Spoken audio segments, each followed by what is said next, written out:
Dan akhirnya, sampailah ia di pohon besar, tempat ia pernah merasa diikuti pada malam pertama. Pohon itu menjulang tinggi, dengan dahan besar, dan bengkok, seperti tangan raksasa yang sedang meraih langit, sedangkan udara di sekitarnya lebih pekat, lebih dingin, dan terdengar gumaman samar yang tak bisa dipahami. Akar-akarnya menyembul dari tanah seperti tulang rusuk. Karena tak melihat jalan, Andi tersungkur, ketika kakinya tanpa sengaja mengenai sesuatu yang keras di tanah. Andi mencoba melihat apa yang membuatnya jatuh, terlihat.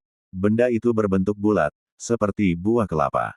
Tapi tak mungkin itu buah kelapa, karena di sekelilingnya ia tak melihat pohon kelapa satupun.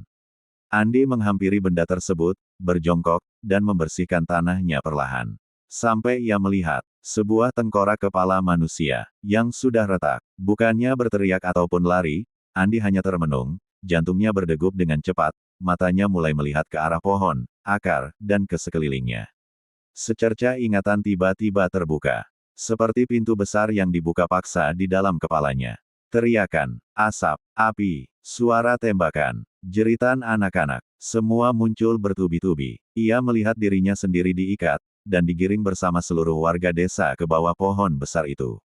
Oleh orang-orang bertubuh tinggi dan besar, mengenakan pakaian tentara, dengan bahasa aneh yang tak Andi mengerti, seperti bahasa Belanda. Setelah itu, tumpukan jerami yang sudah dilumuri minyak, dilemparkan ke arah mereka.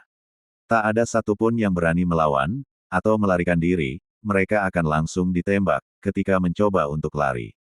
Dan kemudian, api disulut. Api mulai melahap, mulai memakan daging, membawa jeritan, erangan, dan teriakan, bersama bau kematian yang menusuk.